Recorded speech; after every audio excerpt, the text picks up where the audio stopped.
whole site was built in a countryside location. Seagrave is in Leicestershire, and the whole premises of it, that the build had to fit in with the local surroundings, the local countryside. So we've got so much legislation and things wrapped around that side of it that was built in. But not only because of that, it's the club's ambition was to do that anyway, to make a sustainable training ground, to be more sustainable as a club. You know, the Premier League's got its own directives, the EFL's got its own directives, but also we've got our own ones on top of that. We need to look at different areas of performance that we can look at, and sustainability in the environmental side is now a performance metric for our department.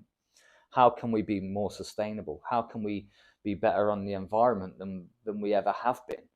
You know, and there's so many areas that we can look at, trying to swap HPS lights out to LED lights, things like that. Not only do you get the better growing environment, you get the environmental benefit of going to the LED from the HPS. Chemical use, you know, we're one of the areas at our football club that can have the biggest impact, but also the most noticeable impact on the environment, because that's our world, that's where we work. So why wouldn't you want to be doing the best that you can for that environment? We're in a position to make a big impact that actually people look towards us. You only have to look at the traction from the pitch patterns we did a few years ago. Some people liked them, some didn't, but people were talking about it. It wasn't just people in industry. All of a sudden it shines a different perspective onto what we do and how we work, and what actually our job's about. It's not just, do we cut football pitches, do we mark out? If nobody, we can't moan about nobody coming in the industry and do nothing about it, because people look to big clubs, they look to Premier League clubs, they look to places like the Sports Turf Academy to go, actually, we need you pushing this as well. We need people realising that being a groundsman is a viable career, and not just something to work at a football club, work at a golf course. There's actually a career. The qualifications, you know, from our department, we've got 17-year-old apprentices right up to a doctor in sports turf and everything in between. You know, the science, all the things that you did at school that you think that I'm never going to use that again. And it's like, oh, maths. How do you mark out a football pitch to make sure that your corners are square? Hang on. That's Pythagoras theorem. So I've now got to put a 3, 4, 5 triangle down. I was never going to use maths again. Actually, putting pre-match sprays on. How much calcium can you mix with how much magnesium to get the colour you need, to get the strength in the leaf that you need? What will happen if this happens? You know, and there's all of a sudden, there's your science side behind it. We link heavily with our sports science side. So it's how does the boot interact with the surface? How much rotation can we get on there before we're likely to cause injuries to players on football pitches? 10 years ago, it was firmness. Now it's how much energy are we getting back from playing surfaces? How can we set up our playing surface so that our players can reach peak speed during a game? How can we make our matchday -1 pitch at Seagrave as close to the playing dynamics of the stadium pitch? So the world now, it's gone so online because of how easy it is. It's like bump, bump, bump. And that's where you guys come into it. And certainly on our side, even down to online courses, I think as an industry, we have to change with that side of it, that there is a massive practical side. You can't replace the practical side of what we do. You can't learn how to block line and mark out on a video. You have to be there doing it, practice, you know. But also, that online video might get somebody interested in it to go, actually, I quite fancy that, or oh, that looks quite easy. Maybe it's not that easy. Maybe the grass pulls you around a little bit. What do you use a string for? Because the majority of things that we do is still the same as at grassroots level. You know, I did a thing not long ago at one of the local grassroots teams, and they were like, how do you mark out? I'm like, well, we get strings out and we get a line marker. And they're like, we do that. So I don't know. we do the same things. The only difference is because of the staffing and the size of your areas that you use ride-ons and stuff a lot more than we do. You know, the majority of our site now is pedestrian. King Power's all pedestrian. King Power's all bar the Procore. King Power's all electrical equipment, including Gator. So everything in King Power, including all the leaf blowers and everything else, is now electric. All of the mowers are electric. You know, again, this is a step towards that sustainability side. All of our pedestrian mowers at Seagrave and at Beaver Drive are also electric. We've got a lot of sustainability projects going off at Seagrave already. One of them that we've been running for a couple of seasons now is our kitchen garden.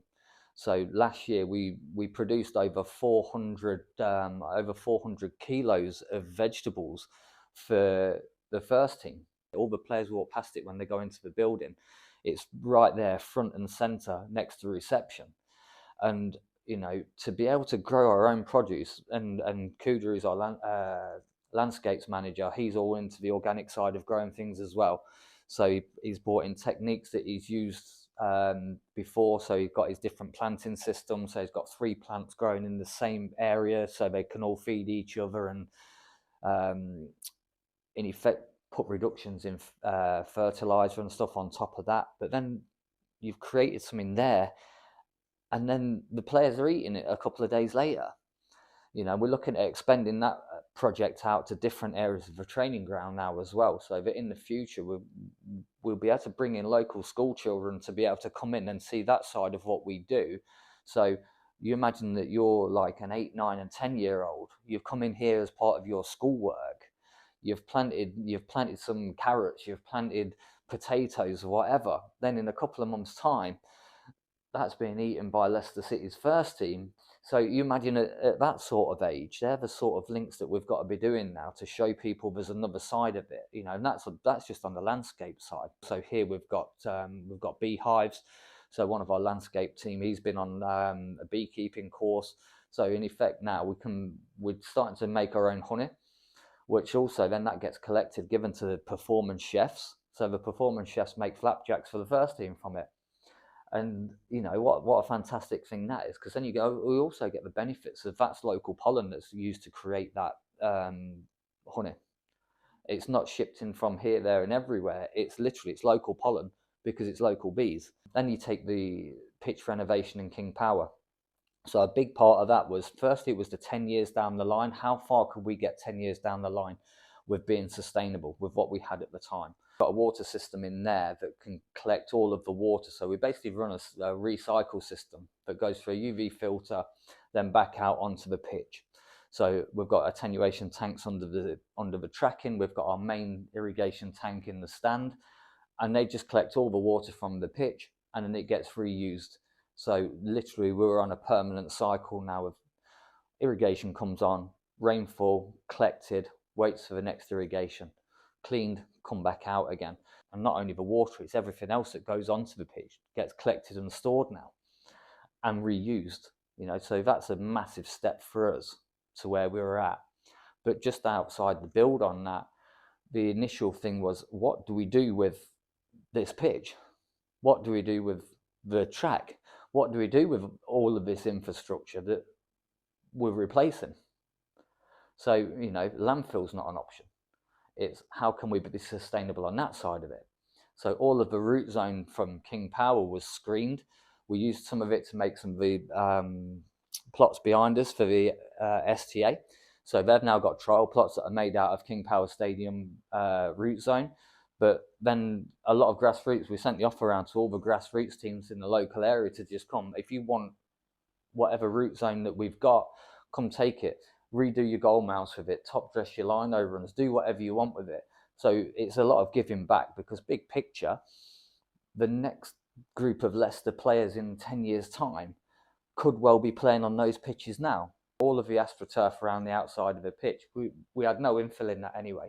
So we went with the 4G, so it was no infill. But all of that got given to local schools, local playgrounds, local grassroots teams. So actually, let's recycle it. Let's give these guys something that they need.